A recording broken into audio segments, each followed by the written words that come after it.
मेरा बात सुनिए आप। बोलिए मेरा बात सुनिए, मैं बात करूंगा। एक आदमी मर गया, आप लोगों ने कॉम्पेंसेशन नहीं दिया। कल तक 1 करोड़ रुपया कॉम्पेंसेशन देना पड़ेगा। 1 करोड़ रुपया कल कॉम्पेंसेशन देना पड़ेगा ONGC को। ये आसाम है, हम लोग का धरती से आप लोग तेल लेके जाते हैं ना, और हम लोग का जब यहाँ का इंडिजिनियस लोग मरते हैं तो आप लोग AC रूम में बैठ के मीटिंग करते हैं। ये सब यहाँ पे नहीं चलेगा। हम लोग कैसे रहेंगे? लोग का यहाँ पे दादागिरी गुंडामी नहीं चलेगा। हम लोग हैं, मर नहीं गया है। We are also Assamese and we know how to fight against you. हाँ, ऐसे होने से अगर नहीं होगा तो कल असम में बिहू होता है ना, कल आप लोगों को बिहू दिखा दूंगा।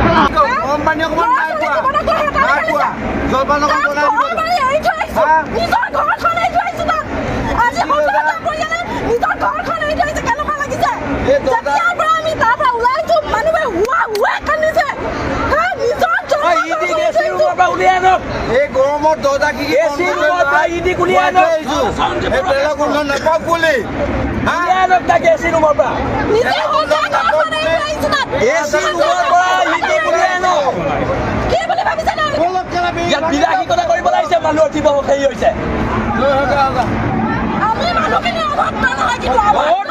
কথা কোৱা হৈছে, ইয়াৰ যদি সংবিধান পোৱা নাযায় তেতিয়া উগ্ৰ হৈ যাব। বহুত সংবিধান, বহুত সংসদ বৈ কথা কোৱা হৈছে। आपका मुंह में पैसा बता रहे हैं नहीं। कल आपको आज रात से 9 बजे का खाना, सुबह अभी चाहिए 2 टाइम खाना तो नहीं होता, 3 टाइम का, और शाम का चाय भी दे रहे हैं, जूस दे रहे हैं, बनाना दे रहे हैं, फूल दे रहे हैं, कान का ईयरफोन वो भी दे रहे हैं, वो भी कल आ जाएगा। मास्क दिया है, अभी तक नहीं दिया हम लोगों ने दिया है। आपके लिए कल ईयरबड्स ले आ रहे हैं। काल परसों कब आएगा? कल सुबह आ जाएगा। आज कैसे रहेंगे? आज का ट्राई करते हैं हम, कोशिश होटल से मंगा के लेके आइए, बस कोशिश नहीं। आज रात को 9 बजे तक हम कोशिश करते हैं। मैं होटल को मैं फोन कर दूं, पेमेंट दे के लेके आना। हम कर लेंगे, आप चिंता नहीं करिए। हम ईयरबड्स का इंतजाम आज खाने के साथ ट्राई करते हैं, और आपको मिलेगा। तेल फूटने में तो ट्राई नहीं करते हो। और खाने का इंतजाम करके पक्का हो गया है। खाना आप लोग को समय पे मिलेगा और वो पक्का किया जाएगा। और मेडिकल कैंप बताता हूँ, मेडिकल कैंप भी लग रहा है। कल मेडिकल कैंप भी लगेगा ONGC का, और कल से लगेगा जब तक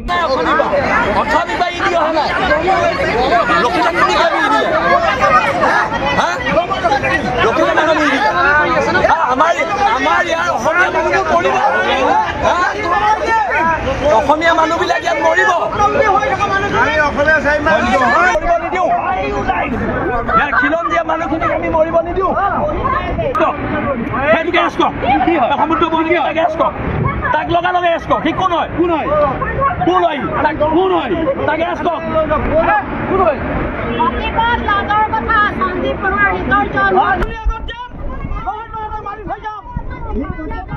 মৰিবলৈ আমি ভয় নকৰোঁ, আমি 20 আশী জনৰ সৈনিক হয়, মৰিবলৈ ভয় নকৰোঁ।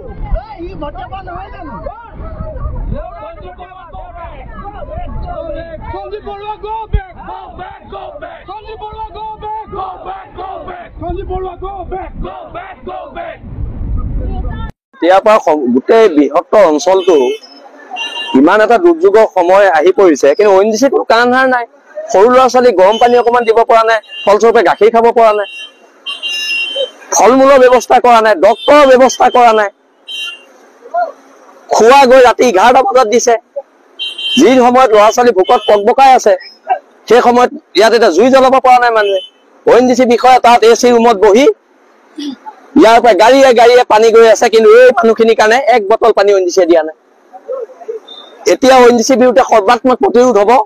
কাইলৈ আজিৰ পৰা এতিয়া আৰু 4জন ডক্টৰ আমি ঠিক কৰিবলৈ কৈছো। আজি কাইলৈ মেডিকেল কেম্প লাগিব, আৰু কাইলৈ ৰাতিপুৱা 9 বজাত ভাত, দুপৰীয়া 1 বজাত ভাত, আৰু ৰাতি 9 বজাত ভাত দিবলৈ কৈছো। আৰু লগতে সৰু ল'ৰা ছোৱালীৰ কাৰণে পুষ্টিকৰ খাদ্য, যিটো পুষ্টিকৰ খাদ্যৰ তালিকা আছে, সেই পুষ্টিকৰ খাদ্য তেওঁলোকে দিম বুলি, আৰু লগত ফল মূল দিম বুলি তেওঁলোকে আমাক এতিয়া তেওঁলোকৰ এজন হায়াৰ অথৰিটি আহি পেলাই আমাক কৈ গৈছে কথা এজন লোকৰ মৃত্যু হৈছে আমি কৈছো যে লগে লগে 1 কোটি টকাৰ ক্ষতিপূৰণ কাইলৈ ভিতৰত দিব লাগিব আৰু যদি নিদিয়ে ONGC বন্ধ কৰি দিয়া হ'ব ONGC বিৰুদ্ধে সৰ্বাত্মক প্ৰতিৰোধ হ'ব আমাৰ মাটিৰ পৰা তেল নিব আৰু আমাৰ মানুহ মৰোতে সিহঁতি পইচা নিদিব এইটো কথা কেতিয়াও হ'ব নোৱাৰে আমি 1 কোটি টকাৰ কম্পেনচেশ্যন দিবলৈ আজি ইয়াত দাবী কৰিছো আৰু কাইলৈ ভিতৰত দিব কৈছো